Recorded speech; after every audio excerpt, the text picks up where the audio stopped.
You are listening to the Why Smart Women podcast, the podcast that helps smart women work out why we repeatedly make the wrong decisions and how to make better ones. From relationships, career choices, finances, to faux fur jackets and kale smoothies. Every moment of every day, we're making decisions. Let's make them good ones. I'm your host, Annie McCubbin, and as a woman of a certain age, I've made my own share of really bad decisions. Not my husband. I don't mean him, though. I did go through some shockers to find him. And I wish this podcast had been around to save me from myself. This podcast will give you insights into the working of your own brain, which will blow your mind. I acknowledge the traditional owners of the land on which I'm recording, and you are listening on this day. Always was, always will be, Aboriginal land. Well, hello, smart women, and welcome back to the Why Smart Women podcast. Here we are in the new year, and I hope you enjoyed the audio recordings of my book, Why Smart Women Made Bad Decisions. And here today with me, if you have listened to the audio recordings of my book, I have two of the actors who were in it. Deborah Galanos. Hello, Debbie. Hello. And Lucinda Amor. Oh, thank you. Why do you always go low with my I don't know. And always funny with mine. I don't know. Why do I? It's funny, isn't it? Deborah Galanos. It's Deborah.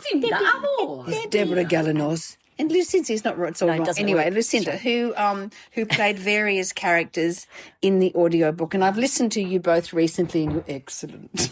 Oh, thank you. And also people have really enjoyed the audiobook, and I'm grateful for that, and thank you for tuning in. So this week, for those of you who are regular listeners to the podcast, you may recall that a couple of months ago, how many months was it? Because we were all wow. sick for so long, and then we had to wait till we went away. Many months. Many I'd months say ago. 5. We had a chat about the process of acting and how we washed up on the acting shore, what that was like and what motivated us to do it. So I thought we'd have a continuation of that conversation, but sort of in the context of, at the moment, I think we're all reeling from events that have happened internationally and on our own shores. And I thought we'd have a discussion on how the arts in all its forms is an integral part of how society processes what is happening in our cultures, how it processes it and how we reflect upon it, and then look at the sort of the context that maybe create these events that are really at the moment. I know for me personally, I had to stop looking at social media because I was getting so distressed by what was going on nationally and internationally. So I thought we'd just have a discussion generally in that area. What do you think? Well, So true. 100%. You know, as your listeners will know, this is coming from Sydney, and we have had a recent exposure to terrorism that Australia, as a general rule, has not experienced. We could go back to colonial times and argue that point, but as far as modern terrorism goes, this is a first. So we are processing that in a big way, and I do remember quite clearly, you know, in that couple of days prior, a couple of days after, sorry. So just to interrupt what we're talking about for any international listeners, because I know Australian listeners would be highly familiar with this, but we're talking about the terrorist attack that we had at Bondi, which is possibly Australia's most iconic beaches, and it was a terrorist attack perpetrated on the Jewish community. So go on, Lou. Yes, well, in response to that, you know, a lot of arts organisations came out and said, you know, we stand with the Jewish community, and, you know, we encourage peace, and, you know, trying to calm everything down. And my response to that, to a couple of artistic directors, was just that there is no more important time for art. Art is everything. And we have a political party, we won't go into too much detail about that, in Australia, that has said that part of what they want to do is to limit artistic expression through artists, creators, that may be perceived to be taking a stand one way or the other on the issue of Israel. Oh, could you extrapolate on that, on the specifics of that? Yes. Well, we have our Conservative Party, which in Australia is the Liberal Party, or it's a... Oh, okay. So at the moment in Australia, we have a left-leaning government and we have a Conservative government in opposition. It's not the same in every Western country, but in Australia, our opposition is quite vociferous. And is not so much sitting in the background waiting to be back in power. So as soon as these things happen, they do come out and they are quite vociferous, also backed by a media, an element of the media that does support their position. That's right. And they came out very quickly after the attack saying that, regarding hate speech and limiting, background checks on people coming to the country and everything else. And all of these things clearly need to be explored. And there has been a Royal Commission and absolutely all of that. But the bottom line is the one point that they had in there that no one in the press seemed to take the slightest bit of notice of. Are you talking about the opposition? The opposition Yep. was limiting funding to organisations that encouraged or showed differing views on the Palestine situation, basically, right. in a nutshell. What do you think about that, Deb? Yeah, absolutely. We're talking about cutting funding to universities and, there's the Adelaide Writers Festival, I think, has had either a whole cancellation or one leading writer has been cancelled. Because of this. Because they are... I don't know this person, but it seems to me that that they align themselves more with the Arab states than the Jewish community. So therefore, there's a whole controversy about that.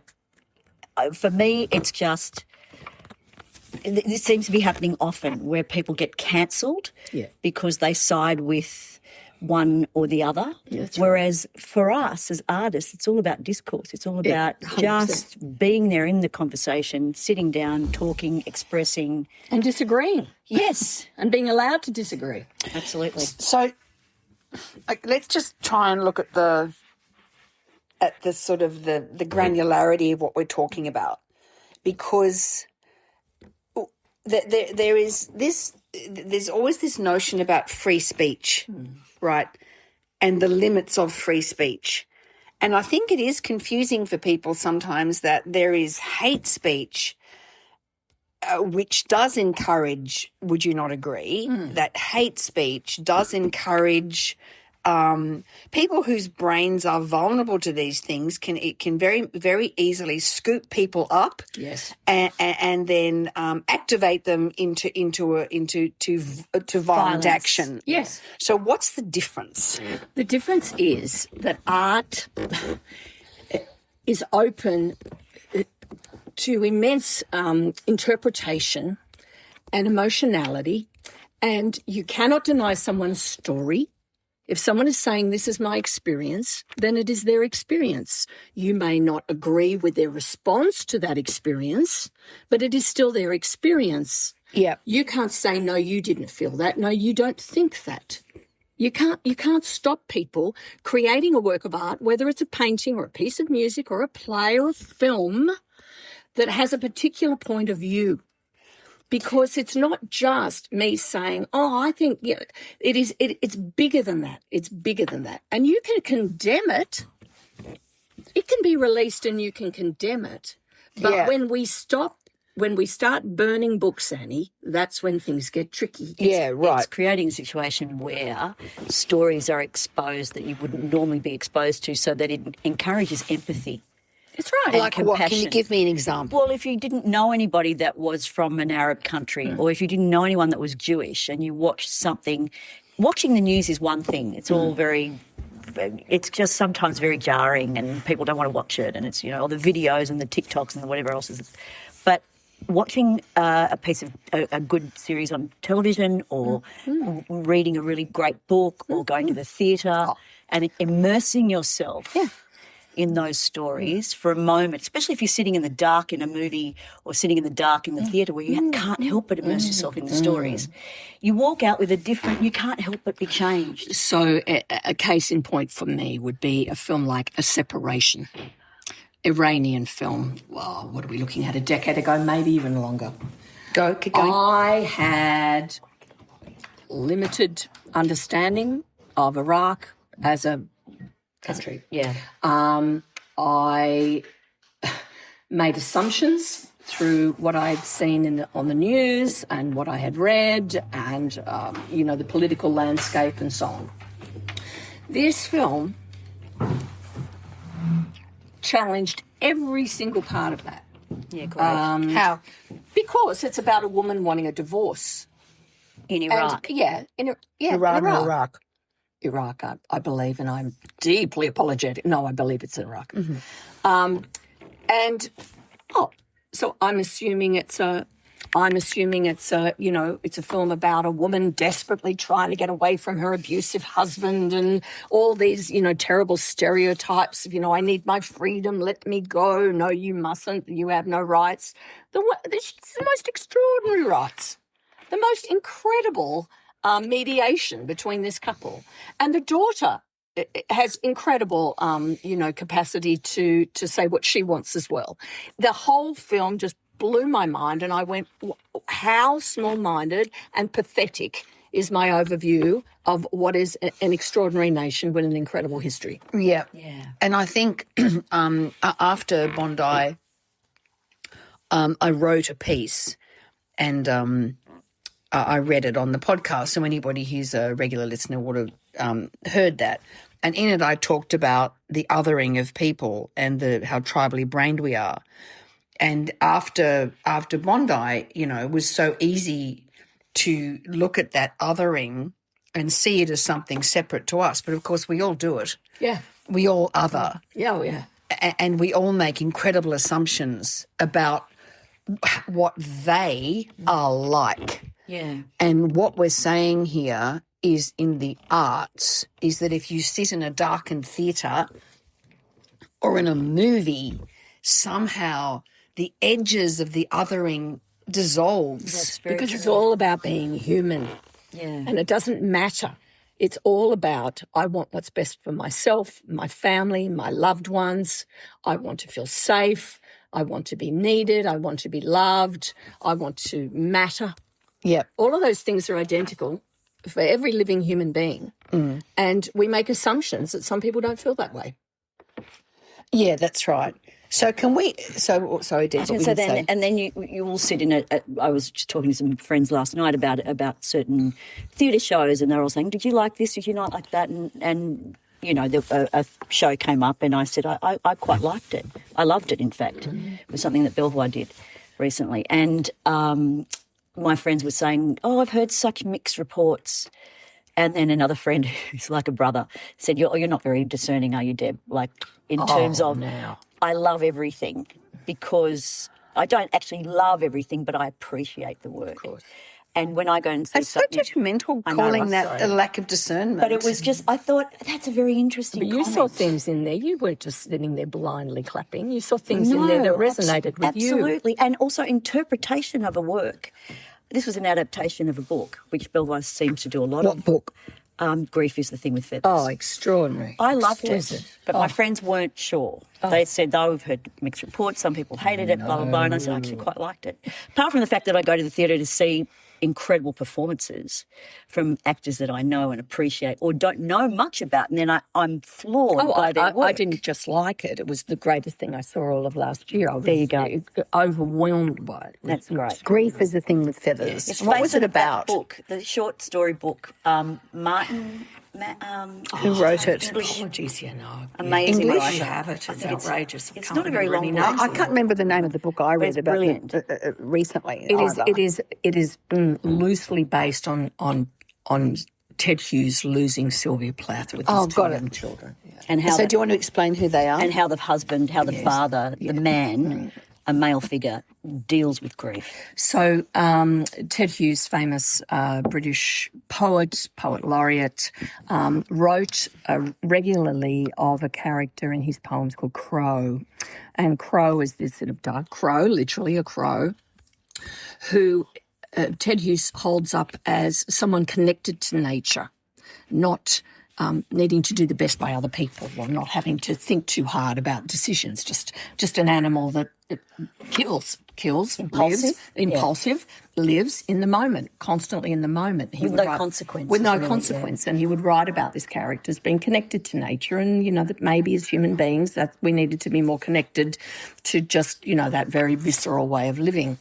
And so in the play, he's not named as Ted Hughes, but it's in that general. But they've lost their mother to suicide, and he's raising these two young boys, and he's trying to raise these boys when in the most astonishing depths of grief. And this crow, well, the actor plays the crow, that just lands and literally just lands in this house and just wakes this family up like you wouldn't believe, viciously, cruelly. Not with any sympathy, just like get your life together, and so the actor plays the grieving father and the crow together. He plays both characters, which is really interesting. There's a film with Benedict Cumberbatch coming out relatively soon. I have only heard good things about it. Yes. Yeah. Oh no. So about the film or about the theatre? About the theatre. Yes. I only heard good things about it, and I did I can't remember why I didn't see it. My suggestion, again, going back to our thought around empathy, is that it is nearly impossible, I would suggest, to get through that play if you have ever deeply grieved without connecting exactly to his experience of falling in that hole. Yeah, that's a good point. I found it fascinating and incredibly clever and creative to have the husband father playing the crow at the same, as if he was embodying and absorbing the crow. I think he is Crow. That's what I mean. It was such a wonderful, point of view from Ted. I mean, he does reference Ted Hughes. It's a very good production. But I thought it was extraordinary. So if we go back to that question of why we need the arts and this, so also back to this idea of cancelling. Things are getting cancelled. So what do you girls think about, for instance, the notion of companies not mounting the Taming of the Shrew, etc., that sort of thing, or bring down a statue of someone that has been revered in a community, and then they find out that they were involved in slavery? What's your opinion on that? That's a hard one. It's a hard one because I think, let's say the statues, I appreciate it. It's very difficult, but I think it can be addressed with another plaque. Maybe let the statue stand, but include information on the base of the statue as to why it is, why there is controversy as to why it's there. So let's just if we just look at that one example. Taking the statue down, when they pull it down, and when they did that in Europe as well, over world leaders and things, it was a wonderful, moment of the mouse over the lion kind of. When dictators, I think that's an exception. When dictators mount their own statues in their own lifetime, that's true. Yeah. I think they can go. That's different. That's different. But different. When history has put up a statue of an explorer or somebody that like a Captain Cook, exactly, 100%. Or like but then again, it's still activated by a government at the time who wants to honour this particular person. But if you look at that, we're sitting here and we're all white. Yes. Now, I have a friend who's married to a black man in America, and he's directly descended from slaves. Yes. I wonder if it's different for him. 100%. Let's say there was a statue of a politician who had dubious connections to slavery. Yeah. Clearly, at some point, did something good for the state, but as still well, had dubious connections to slavery because he wouldn't just be up there for being a slave owner. No, of course not. surely then at the bottom of the statue, You still think, it might be more interesting to have that discourse written out.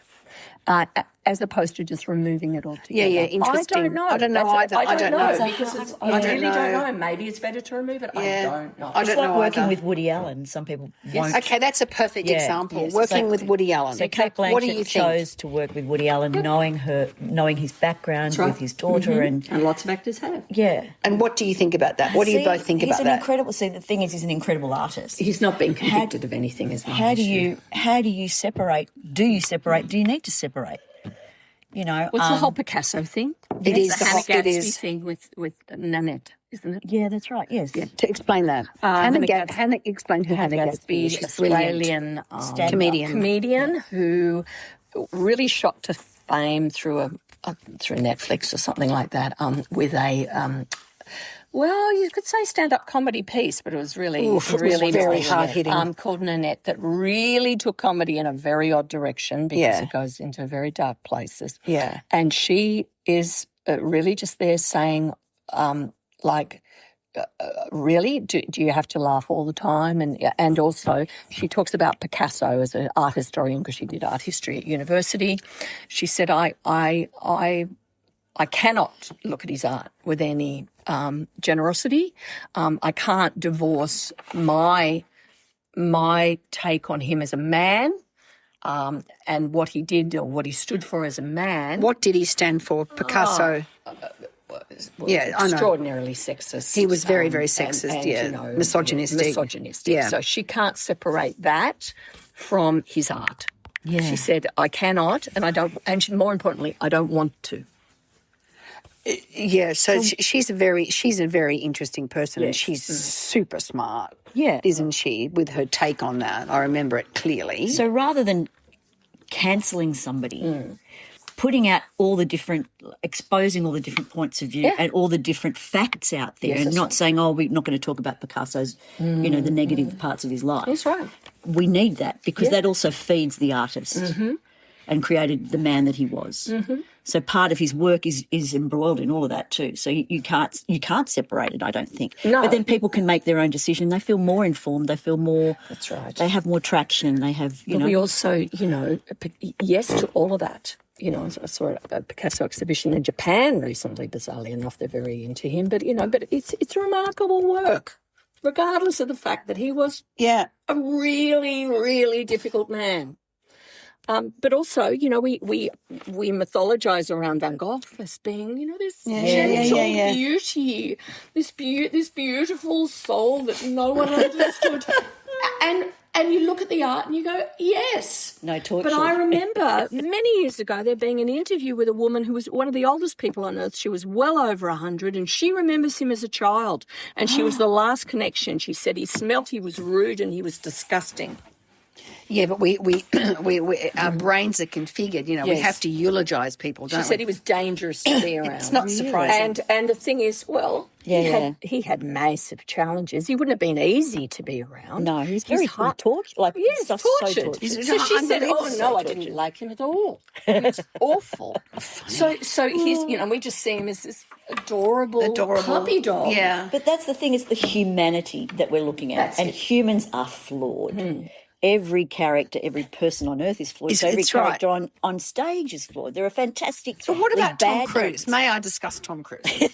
May I bring Tom Cruise we got to time? the table? I mean, mad as a cut snake. Fucking But incredibly Incredibly motivated. hardworking. I think he's a very. I know can be a very good actor. People may disagree with me. I like his acting. I think he's hardworking. However, if you look at the reality of him, he is strongly connected to Scientology, and Scientology is a very dangerous presence and has ruined a lot of people's lives. Many people's lives. So what do we think about that? I mean, can you separate Tom Cruise from, batshit crazy Tom Cruise on the big screen with batshit crazy Tom Cruise with that, whatever the guy's name is? The guy that runs Scientology.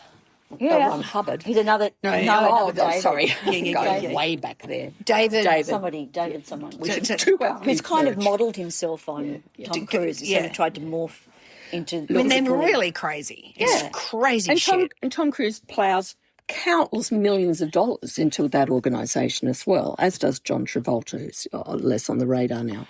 But the fact of the matter is, Tom Cruise, from all accounts, is extraordinarily hardworking, respectful to people on the set. That's what I hear. Yeah. Not warm, from all accounts, quite reserved, keeps his distance. Well, he's a megastar. Why wouldn't he be? Yeah. I met him once. Yeah. Incredibly and lovely, delightful and warm. For the 35 seconds I was with him. And then he was incredible, delightful, lovely and warm to every other person. Yeah. So that's the persona, right? Yes, that's it. That's the persona. But it didn't feel fake. No.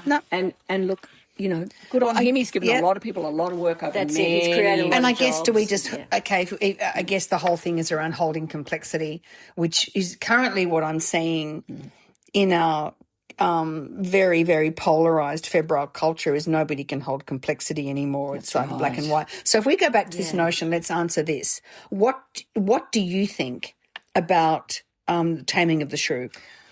Or The Merchant of Venice, or even Henry V, who actually was not a good human being, was pretty vile. No. Okay, so I think I'm right in saying, and you can completely disagree with me there, that there's probably only one, there would be more than one, but there's one main key character in Shakespeare who's aware of his evil, and that's Iago. Yeah. Iago revels in it, loves it, gets a buzz out of it, turns him on, literally turns him on. Which is So do you want to discuss the Iago's notion in Othello, and even though the play is Othello, Iago has more lines. Iago has the second most lines of any Shakespearean character apart from Hamlet. Iago is a massive role and just a deeply vindictive person who is hell-bent on bringing other people down for his own pleasure. Yeah, not good for Desdemona. No, well, not good for anyone that comes in his orbit, including his wife. Okay, so now we're talking about all of us are fairly familiar with quite a lot of Shakespearean plays, and I think I love watching Othello. I think I love it. I love it, and I love watching Henry V. Yes. And I really enjoy The Taming of the Shrew, but should we be mounting them? So are you saying that Henry V historically is inaccurate, therefore we shouldn't do it because that is not how that war panned out? Or are you saying that Henry V in the play is a bad person? That Henry V, in terms of his relationship with Catherine, was shocking. The power dynamic between if anybody's interested, because we're now talking about the specifics some of these plays, I strongly recommend you get onto Netflix or one of those platforms and just watch them because they're brilliant. And we've got a film called Hamnet coming out. And Hamnet is going to be an international, already out. Hamnet. It's written by Chloe has directed it, and the writer. Yes, I'm sorry. We should have all our writers written down before we start talking. Anyway, but Taming of the Shrew, there's probably should we be mounting it? Should we? There's probably only one way it can possibly be played now, which is that love creeps in. Because explain what you mean by that, and just explain for people that maybe aren't familiar with the Taming of the Shrew, the story. It's really super quick because you're good at that. You might know the little film, I think, 10 Things I Hate About You, which is very good. That's true. Taming of the Shrew, a man has two daughters, one of whom is desperate to get married and she has multiple suitors, and one who has no interest whatsoever in getting married and has she's the shrew. For men, and she is, of course, the shrew. Because she speaks up and she's quite volatile. The younger daughter can't get married until the older daughter gets married, and and one thing leads to another, and a man is literally paid to come and marry the first daughter. And then he tames her. He tames her. He literally tames her by starving her. He tames her by denying her things. He tames her by keeping her awake. He tortures her. So why would we bother mounting it? Good question. Because I think it tells us something. There is incredible language in it. Their relationship is unbelievable. She does speak for many women a lot of the way through it. She actually has a voice, and I think the only way it can be played at the end when they reconcile, and she turns and says, women get down on your knees in front of your husbands, is that she now loves him, like passionately loves him, and he's sane. It's very hard to play, no matter what way you cut it. So we're looking at plays which were written in the 1600s, where society's attitude, obviously, cultural norms were very different to how they are now. Yes. So now here we are in 2026. Oh my God. Putting on plays, I guess, with cultural norms that are completely different, but we're still saying, and this is my personal point of view about it, is that we can still learn. I want to look at things that were written in a different period. Yeah. It's like I want to read literature that was written, 400 years ago, 200 years ago. I don't want to just be in the now. I want to know and I want to understand. I think because the humanity is the same. So it's like almost Taming of the Shrew. What is that thing where the captive falls in love with the captor? That's right. Stockholm syndrome. Yeah. It's a bit like that. It is. She falls in love with which I must say at this juncture has been completely debunked. Okay. Right. Stockholm syndrome's been debunked. Okay. She was very strategic. Okay. But but it doesn't matter. It still kind of happens though, doesn't it? There's an interesting, because it's that storyline, isn't it? I mean, it's interesting that Shakespeare wrote in the 1500s and 1600s, and those stories are still sort of rehashed in a way by lots of people. Petruchio, the man who has been, paid to marry her. This is in the Taming of the Shrew. We're still talking about, and Petruchio. Thank you. Yeah. He's barking at his servants, berating them, really terrorising them, frightens her. Right. And in that moment gives her reflection on how she has behaved. So he really plays what she has done prior, and she now recognises that it's awful.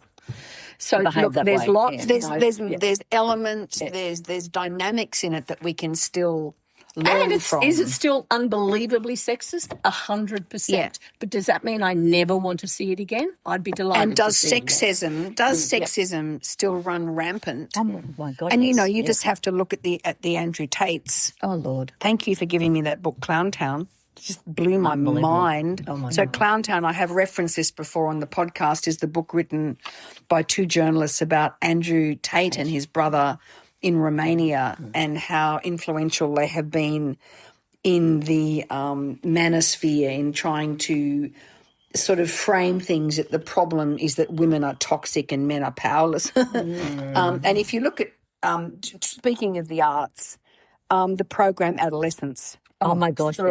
Yeah. So for those of you, I don't know if everybody has seen it. We have certainly all seen it.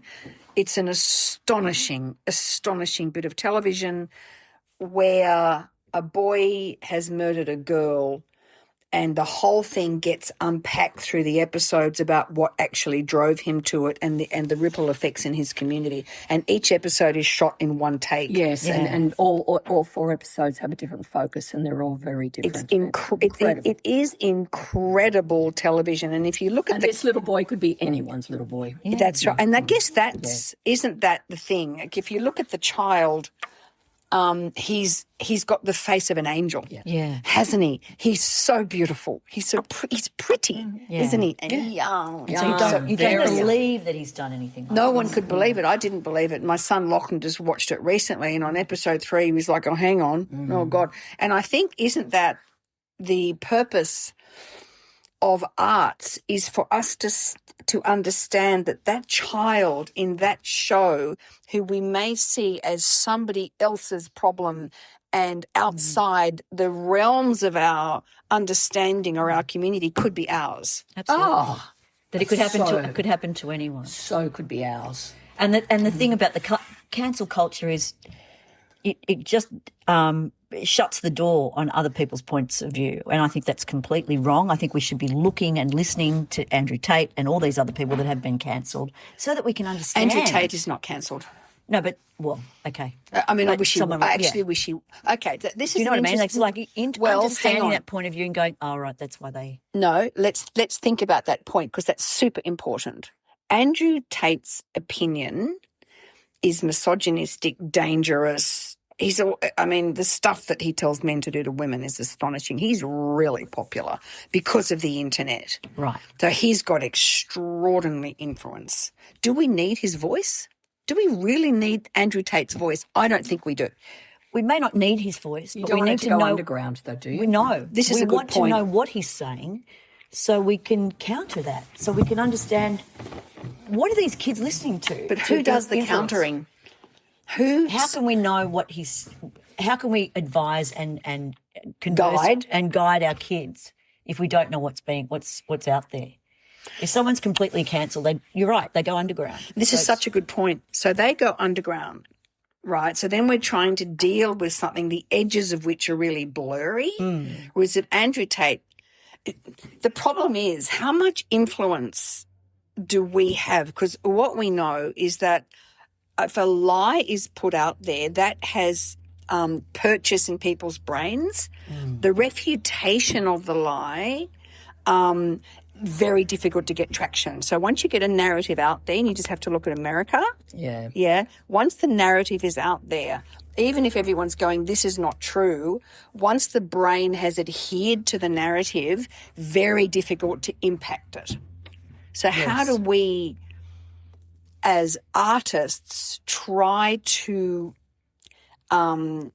restrict or refute some of these narratives that are so dangerous, like MAGA and like Andrew Tate?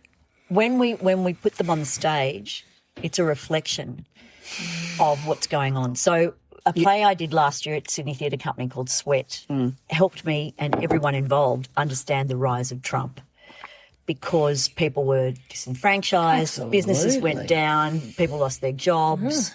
And so they were looking for, I could just see, we could see the writing on the wall. And it was just, when the writer wrote it too, years ago, it was just at the election, the first election, actually. All right. So, okay, let's just say we sit there and we understand how it then happened. what then? So what? What's the? Then you understand the point of view. So you don't go from just blind hate. The worst thing you can do is understanding. say MAGA equals idiot. Yeah, that's right. That's the basket full of deplorables. That's it. Yes. And that was very wrong. Pilloried, and that was wrong. The fact is, the characters in your play all were incredibly street smart and capable. Yeah. They all had a lot to offer, and their lives were really hard, really hard. Yeah. So our issue, the three of us at least, is we understand how that happened in 2016. What we can't understand is how he was voted in again. Yeah. Once they knew. Well, But yeah, so because conditions weren't that better. yes, That's the point. I get. And the other option was not attractive to the country. exactly. I get it. I've heard some very interesting stuff from a friend of mine. Again, she's a professor of biology and she's part of the American skeptic community. And she was talking about she said how pathetic the left were Oh yeah. in fighting. And she said how they got caught up in the gender wars. Yep. She said it is not, people do not care. Yeah. People don't care about, she said, and they got caught up in the they, and then the they became this central thing. And all Trump had to say is, they're talking about they, I'm talking about you.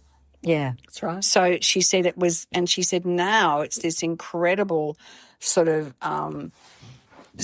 overly sensitive environment. She said, I can't say anything. And I would have to agree with that I've been approached a couple of times by American skeptics wanting to discuss the nature of the gender wars and the whole trans issue and the complexity of it. And I'm frightened to go there. Oh yeah. Because I'm frightened. She's frightened. She's just written a book on critical thinking, on the terrible, terrible influence of disinformation. And she's saying she has to leave the country. Wow. because she's now frightened, because she's saying, I'm now calling out the cognitive biases that are infecting people's thinking that is making them believe this lie. And she said, I'm frightened now. That's how bad it is and how frightened we are to say something. So it's just interesting, isn't it, how we as people in the arts community, how much influence. Because, like, we go to the theatre and we look at it and, we get it. We get the complexity. But then how do we spread that? But it's always been. Yeah, See, right. Isn't it interesting? I mean, you go back 3,000 plus years and the dramas are always universal. They're around family and around the individual and the individual's impact on fate and so on. The comedies are all political. They're all political. Gender, corruption. The comedies, the frogs, and so on. Lysistrata, they're all. So we're talking back from early Greek theatre. When men were playing women, but they're all about all the stuff we're still arguing. Yeah, we're still arguing the same thing. Yeah, and we're still. I think the arts community is still arguing for a right to call out the complexity. Yeah. Yes. And especially in this very polarised environment. Well, for example, we have an Eqyptian actor who's come to the Sydney Festival, whose literally season is starting in the next week. And they, because he has written about Gaza, he played Dodi Al-Fayed in the series. Got it. I love him. Yeah, is he coming here? Yes. Talk about the series where he played him. He's awesome, everybody. Listeners, watch this series, The Crown. Famous series, The Crown, which was about, Queen Elizabeth II and her very long reign. And great. And 3 actresses played her over the course of the series, and it's extraordinarily well made. Yeah. And he, towards the end of the series, of course, played Dodi Al-Fayed, who was Diana Paramore, Princess of Wales's partner at her death. He was in the car with her. And this actor has written a piece that he wrote during COVID that has now toured the world, and it is complex. And he is, as an Arab man, he is discussing things. There was a hint of an idea that it may have to not go on. Oh my God. In Sydney, and he is pleading with people, saying, "Please, let this conversation continue. I'm only here to start conversations. That is what I'm here to do." Yeah, because if we do not understand complexity, and if we do not understand the basic notion that we make emotional decisions, we make decisions in the emotional part of our brain, and then we post-rationalize it in the prefrontal cortex. If we do not get those 2 points, we are lost. Yeah. Because we're just ricocheting around from one feeling to the next. And if you look at what's happened after Bondi, oh man, the polarizing of the thinking, and then in bed, I keep hearing people saying things like, "We've just got to send these people back." Or which people and where? Which people where? Which people where? They were born in Australia. Yeah, why have we let them in? And then blaming the current government when they came in on another government's watch. It's like, but I think we look for safety in a definitive argument and we blame. Are a nation of migrants. Yes, and we can excise. I think this is the lie, that if we can just excise an evil. And I keep saying to people, what about the fact that of the past, 3 years, the crimes committed, and this is including Bondi Junction, they were all white. They were white and they were radicalised. So, but there's, and also, can we just look at the fact that neo-Nazis are rampant and online and creating, monstrous lies with and women need to be very careful of that uprising. Yeah, very, very careful of the neo-Nazis, but somehow they're not part of the equation. No. I don't know.